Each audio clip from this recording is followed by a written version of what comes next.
Good morning to all of you. Myself Nadul Trivedi. Now we will discuss about issues related to defection. तो हम issues related to defection देखेंगे कौन कौन से ऐसे issues आते हैं जो कि defection से related हैं, तो हम यहाँ पर डिस्कशन करने वाले हैं। तो देखिए, अगर हम देखें तो डिफेक्शन के बारे में हमने उस दिन डिस्कशन किया था यहाँ पे। चलिए देखते हैं। हाँ, तो हमने उस दिन डिफेक्शन से रिलेटेड कुछ थोड़ा बहुत डिस्कशन किया था, जिसमें हमने समझा था डिफेक्शन मतलब होता है कि कोई भी क्या करे, या तो इंडिपेंडेंट एमएलए या एमपी। कहने का मतलब ये है कि जैसा वो इलेक्शन के पहले इलेक्शन के लिए क्या हो रहा है, हाँ, इलेक्शन के लिए खड़ा हो रहा है, हाँ, और फिर वो जीत जाता है, तो जैसा वो पहले कंडीशन में था उसी कंडीशन में रह करके कैरी ऑन करे एज एन एमपी और एमएलए।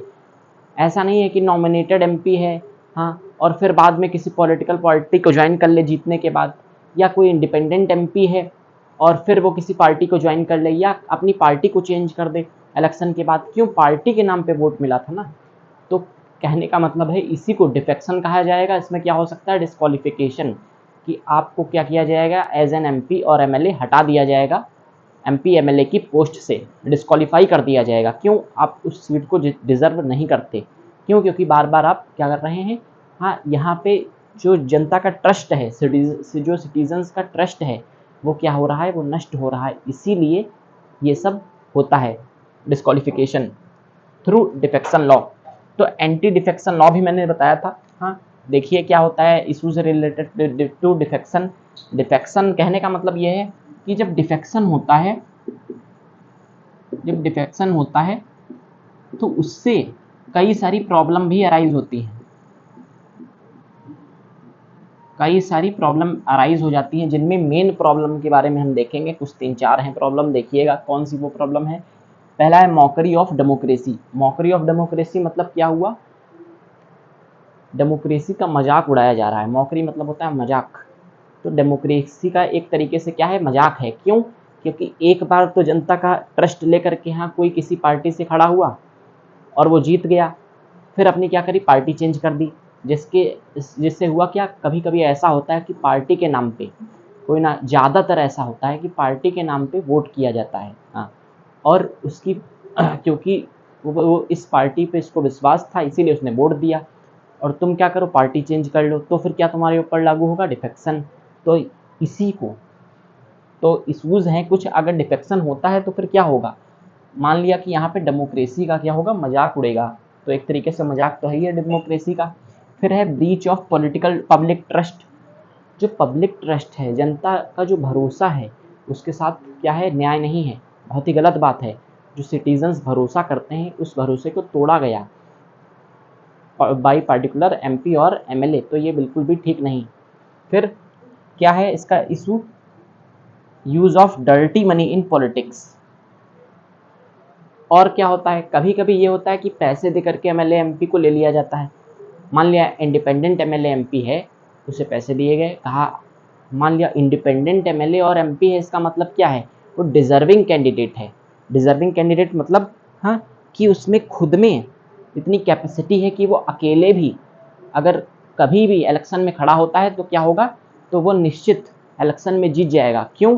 क्योंकि उसे लोग पसंद करते हैं as an citizen in particular, किसी पार्टिकुलर रीजन में उसे क्या करते हैं, लोग लाइक करते हैं। हाँ, क्यों? उसकी पॉपुलैरिटी है, उसने कुछ वहाँ पे अच्छे काम किए हो सकते हैं। तो इंडिपेंडेंट कैंडिडेट है, इसका मतलब क्या है, हाँ, कि वो डिजर्विंग कैंडिडेट है। वो एमएलए या एमपी बनने के लिए उसके पास क्या है, पूरी तरह से वो डिजर्व करता है। लेकिन कभी कभी ऐसा होता है कि मान लिया इंडिपेंडेंट कैंडिडेट है, हाँ, जो जीता है और बन गया है एमएलए या एमपी, या कभी कभी पॉलिटिकल पार्टी में भी कोई है, तो क्या हो सकता है, उसे पैसे दे करके अपोजिशन पार्टी या कोई और पार्टी क्या कर सकती है, बुलाने की कोशिश कर सकती है। तो ये क्या है, डर्टी मनी का उपयोग है पॉलिटिक्स में। तो ये use of dirty money in politics, तो ये ठीक नहीं। हाँ, क्या है, हाँ, इसी को हम कह सकते हैं यहाँ पे डर्टी मनी, काला धन। ब्लैक मनी तो अलग होता है, डर्टी मनी मतलब हो गया यहाँ पे, हाँ, धन का अलग तरीके, गलत तरीके से प्रयोग करना। फिर इनस्टेबिलिटी इन पॉलिटिकल सिस्टम। पॉलिटिकल सिस्टम में इनस्टेबिलिटी है, मतलब सभी पॉलिटिकल पार्टीज में कुछ ना कुछ तनाव बना हुआ है। तो तनाव तो बना है, या तो आप उस पार्टी से अलग हो जाओ, लेकिन ये नहीं करो कि अपनी पार्टी चेंज कर दो। तो चेंज अभी भी इस समय भी अगर हम देखें तो अपनी कोई पार्टी चेंज नहीं करता है, बहुत जहाँ पे करता है तो उन एमएलए एमपी के लिए क्या लगता है, डिफेक्शन। लेकिन ज़्यादातर अगर हम देखें घटनाएं तो क्या होता है कि सपोर्ट प्रोवाइड करते हैं। जैसे जैसे इस समय प्रेजेंट में अगर हम देखें तो जो नीतीश कुमार हैं वो क्या कर रहे हैं, बीजेपी को सपोर्ट प्रोवाइड कर रहे हैं। तो क्या हुआ, उन्होंने बीजेपी ज्वाइन कर ली नहीं, पार्टी अपनी नहीं बदली, क्या किया, सपोर्ट प्रोवाइड किया। कांग्रेस में बहुत सारी क्या अलायंस बना, जैसे इंडिया अलायंस था, तो उसमें क्या हो रहा है, सभी पार्टीज ने क्या किया, अपनी पार्टी छोड़ करके क्या वो कांग्रेस में आ गए, नहीं, पार्टी अपनी चेंज नहीं करी, क्या किया, सपोर्ट प्रोवाइड किया। तो सपोर्ट तो प्रोवाइड करना अलग बात होती है, इसी को हम क्या कह, तो ये तो अलायंस हो गई। लेकिन अगर उस हो ये कि पार्टी ही अपनी कोई चेंज करके दूसरी पार्टी में चला जाए, तो ये जनता के साथ विश्वासघात है। तो ऐसी कंडीशन में उसके साथ क्या होगा, डिफेक्शन लागू होगा, जिसके जरिए उसे क्या किया जाएगा, संसद से डिस्क्वालीफाई कर दिया जाएगा। अब वो एमएलए एमपी नहीं रहेगा। Now please take a screenshot. Thank you.